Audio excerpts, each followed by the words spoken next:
2000 pension 4000 చేస్తామని చెప్పిండ్రా వచ్చిందా ఎవరికన్నా? నీకు వచ్చింది అమ్మ 4000 రాలే. కేసీఆర్ ముఖ్యమంత్రి ఉన్నప్పుడు 200ని 2000 చేస్తా అన్నాడు.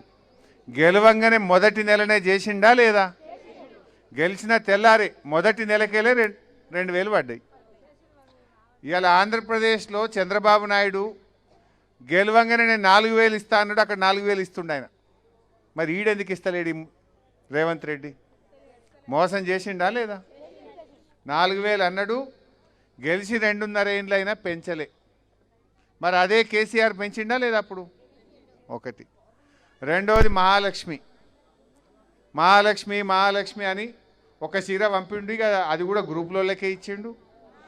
కోడలికి ఇస్తే అత్తకి ఎగబెట్టిండు, బిడ్డకి ఎగబెట్టిండు. ఎగబెట్టిండా లేదా? గ్రూప్లోకి ఇచ్చిండు, అత్తకు బిడ్డకు ఎగబెట్టిండు. అది ఓట్ల ముంగట, అంతేనా లేదా? కేసీఆర్ ఏమో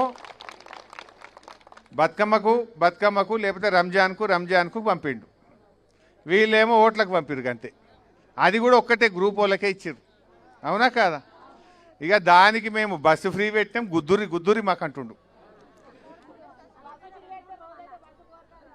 అవి ఆ బస్సులే వస్తలేవు. అది కూడా ఆడోళ్ళకి ఫ్రీ, మగవాళ్ళకు డబుల్ టికెట్. అంతేనా? టికెట్ పెరిగిందా లేదా? ఆడోళ్ళకి ఫ్రీ అన్నాడు, మగవాళ్ళకి 10 రూపాయలు టికెట్ కొట్టేది 20 కొడుతుండు. ఇంకా ఆడికి అయిపోయాయి. భార్యకు ఫ్రీ, భర్తకు డబుల్ టికెట్. అవి జాగ దొరకది, కాలు పెట్టరాదు.